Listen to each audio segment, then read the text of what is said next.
Lesson 17, Mentalism. Under the head of mentalism, we shall group that general class of occult phenomena which consists of the manifestation of what has been called mental influence, mind power, thought force, mental magic, mental suggestion, etc. The distinguishing feature of which is the exerting of the influence of one mind over other minds. This phase of occult phenomena is well known to the general public of today, by reason of the great interest which has been manifested in late years regarding the influence of the mind over physical states, and the investigations in literature which have resulted by reason thereof. But this power and the knowledge thereof is no new thing by any means. We find traces of it in the history of every one of the ancient people, as well as in the records of the nation of comparatively modern times. The hierophants of ancient Egypt, Chaldea, and Greece were adepts in all the various branches of mentalism and understood the true underlying principle far better than do the majority of the teachers and writers upon the subject today. The traditions and legends coming to us from old Atlantis inform us of the high degree of knowledge of these things were possessed by the wonderful people who inhabited what is now the lost continent. To understand mentalism, one must understand the nature of telepathy, or transference of thought. We hear much of telepathy in these later days in the many books and magazines devoted to the subject, in plays and the teaching of the various metaphysical cults which have sprung into prominence. Many are the theories advanced to account for the phenomena, and manifold is the error that has arisen from imperfect and incorrect statements of the underlying principles. On the one hand, we hear much of the theories of the ether waves which carry the thought vibrations, both being likened to and held as but higher forms of the other vibrations of the ether. On the other hand, we hear many theories which seek to account for the phenomena on supernatural grounds, the desirable forms being considered the evidence of divine power, and the undesirable being regarded as arising from diabolical sources. But there is nothing supernatural about the matter, nor are the waves and vibrations etheric. We have explained the matter in the preceding lesson, and have shown how the circulation of mind is sufficient to account for the phenomena. That the thought of man is an actual, moving force is a fact well known to all occultists, ancient and modern. That thought waves travel in currents and waves is a fact not only believed because of the ancient teachings, but also because those who are able to sense on the astral plane are able to see the passage of these thought waves and currents as they pass from one mind to another. Not only is thought force exerted consciously and with direct intent, but also unconsciously and with direct intent and purpose on the part of the person who exerts it. Thought is a real force as electricity, although it operates on an entirely different plane. It may be compared to magnetism and electricity, because it is the correspondence of the physical fine forces on the mental plane. But one must not make the mistake of supposing that these thought waves or currents or other forms of influence travel through the ether as do light, electricity, and material magnetism. On the contrary, they have nothing to do with the ether as a medium.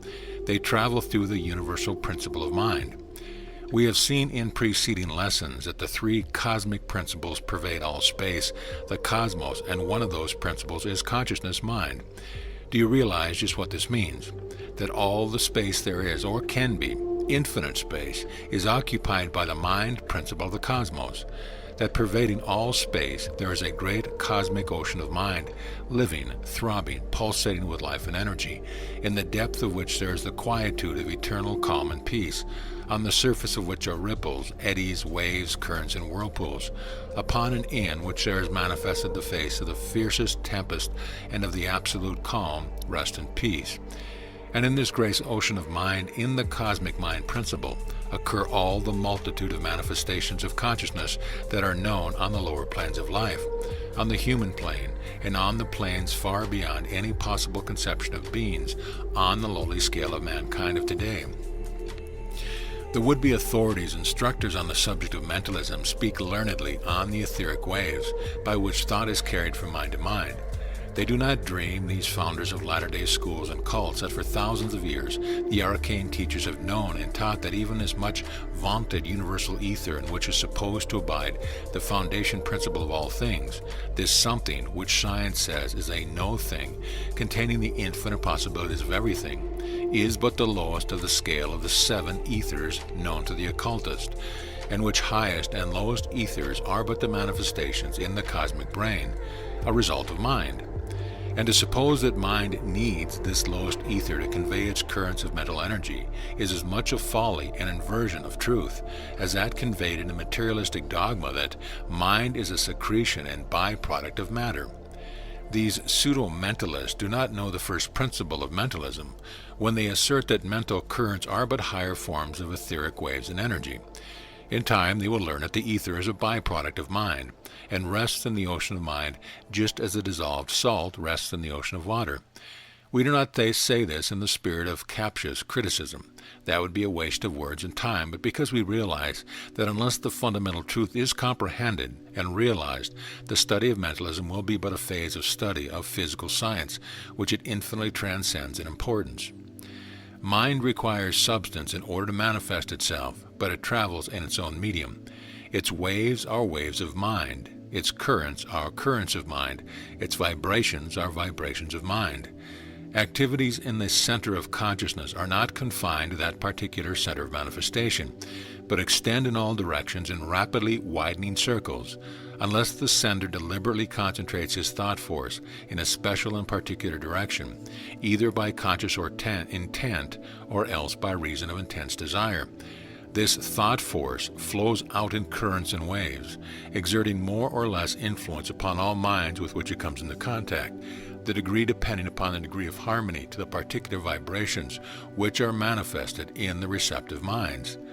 But all this is an old story to the majority of our readers. There is scarcely need for us to write regarding these fundamental facts of mentalism. They have been told, and often very well told, by the many writers on the subject who have discovered the facts of the operation of these mental forces, although often in ignorance of the fundamental principles involved in the phenomena. Every student of these lessons has read much regarding the operation of thought influence, and to repeat these familiar facts would be akin to repeating the instructions in kindergarten works and the alphabet to advanced students. We shall therefore take it for granted that the student is informed regarding these elemental facts in mentalism, and shall now merely show how they are explaining by the underlying principle of the arcane teaching. In our supplementary work, The Arcane Formulas, or Mental Alchemy, we shall give the formulas for the exact demonstration and manifestation of these principles. These lessons are not for beginners, but are for those who have acquainted themselves with the reality of mental influence and thought force, and who have passed the kindergarten stage of occult attainment and knowledge. The existence of mental influence in its various phases has been fully established to the satisfaction of thousands of investigators. The facts of hypnotism are now common property. The existence of absent treatment and other phases of telepathic influence is now accepted as fact by the majority of students on the subject. What is known as personal magnetism is now understood to result from purely mental cause. The attractive power of thought, the drawing power of mind, the operation of the great law of mental attraction. These things are recognized by students of the subject, and hundreds of books have been written explaining them under one hypothesis or another, and giving more or less valuable instructions in their use. We shall not dwell upon these details at this place. Our little book, The Arcane Formula or Mental Alchemy, will furnish the how side of this subject in a condensed, plain, practical, and usable form.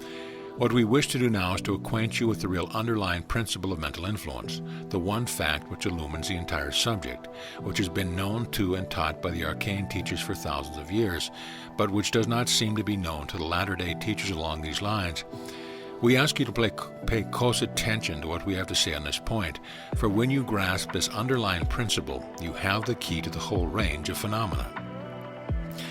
The secret of mental influence, the effect of one mind over the other mind, lies in the fact that there is sex in mind.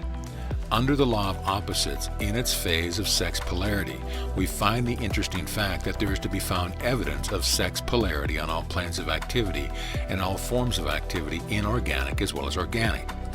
Sex polarity is manifested even by the atoms, in the attraction and repulsion.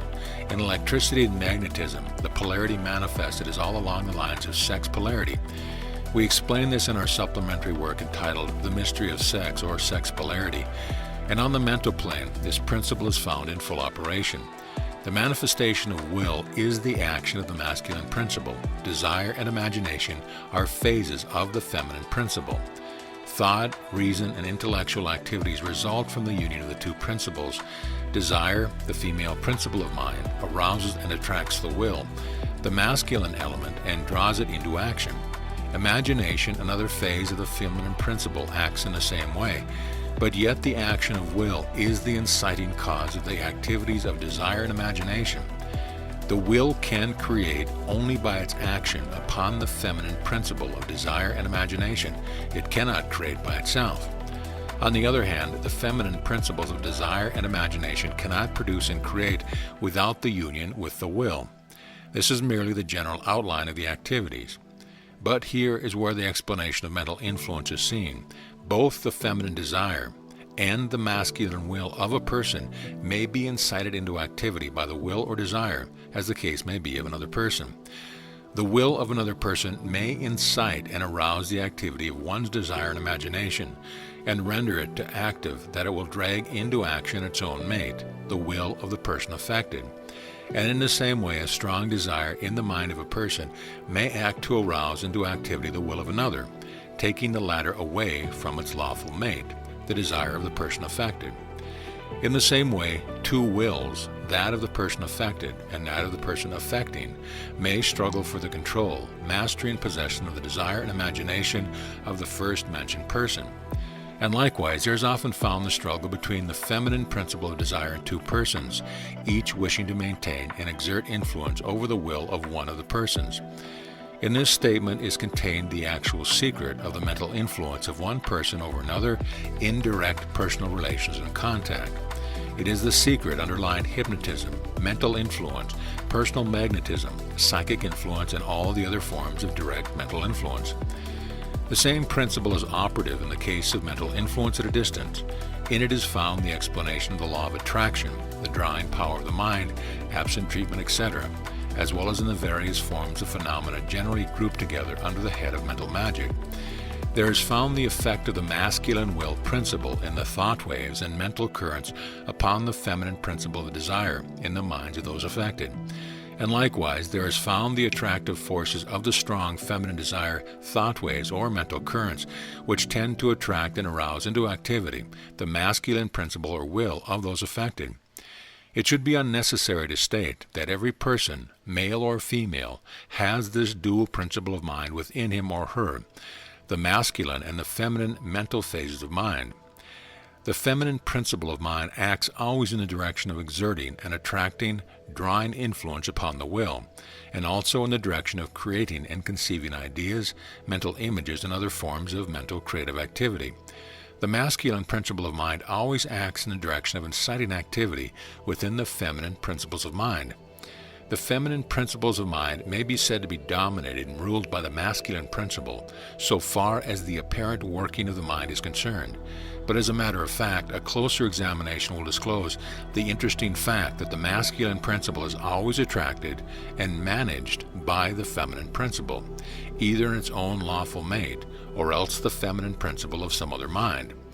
We have seen in a preceding lesson that the will is free, and theoretically at least may act without restraint from within, but that in reality it never does act unless aroused by desire. It can act as it pleases, but the pleases depends upon desire, the feminine principle. So that in mental phenomena, as in human life, while the masculine is apparently and theoretically the master as a matter of fact, the feminine causes her mate to do as she pleases, at the same time allowing him to think that it is he who pleases. The men and women of strong willpower who dominate all around them, and often those far removed from them in space, really emanate strong currents charged with willpower, which, coming in contact with the feminine principles in the minds of others, arouse the latter and cause a desire of those persons to be in accord with the will of the strong individual. Great masters of men possess this will to a great degree, and then work their will upon others in this way. Their influence is far felt and near, and they may make people do as they like by making them want to do that way, or else by causing them to fear, which is but a negative form of desire, as we have said in another lesson. In the same way, men of strong desire and imagination, feminine principles of the mind, may and do exert powerful influence over the minds and wills of others and lead them their way. The magnetic person manifests these feminine principles. They attract, allure, draw on, and often actually seduce the wills of other people. They are emotional and capture the will of others, and at the same time produce a consequent reaction on the emotional nature of others by sympathetic vibration. The electric persons manifest the masculine principle and cause others to want to do as the person wishes. They are emotional and not only arouse a desire in others, but also overawe and terrorize the will of the others. The men and women of the greatest power are those who manifest both the masculine and the feminine principles, and consequently affect others on the lines of both poles of their mentality. One moment they exert the power of will, the next the attracting, drawing, charming power of desire. If you will test all instances and classes of the phenomenon of mentalism by this principle of mental sex polarity, you will see that it affords an explanation and a reason for them all. We shall have more to say on this subject in our supplementary book, The Mystery of Sex, or Sex Polarity, of which general subject it forms a phase and a part. The principle of sex is strongly in evidence on the mental plane, as it is on the physical, and also it is on the spiritual. He who leaves sex polarity out of the consideration loses the master key to the creative activities of the cosmos. It lies indeed at the very heart of the cosmos itself. So much for the influence of mind over mind. What of the influence of mind over things? The answer to this question is very simple. There is mind in everything to respond to the more positive mind. Moreover, everything is in mind, in the cosmic brain. As we have said elsewhere, if thoughts become things in the cosmic brain, then following the law of analogy, it is possible for thoughts to materialize as things on other planes of activity. The same principle is involved, the principle of mental creative activity. With a cosmos, mental in its nature, with energy and substance, matter and motion, all receptive, responsive and plastic and obedient to mind, what cannot be accomplished by those who understand the laws of mentalism? With will as the great creative power in the cosmos, what is not possible to him who understands the art of willing? With desire as the great creative energy, can we not see why desire should be harnessed, controlled, directed, mastered, and employed in our lives, careers, and destinies? End of lesson.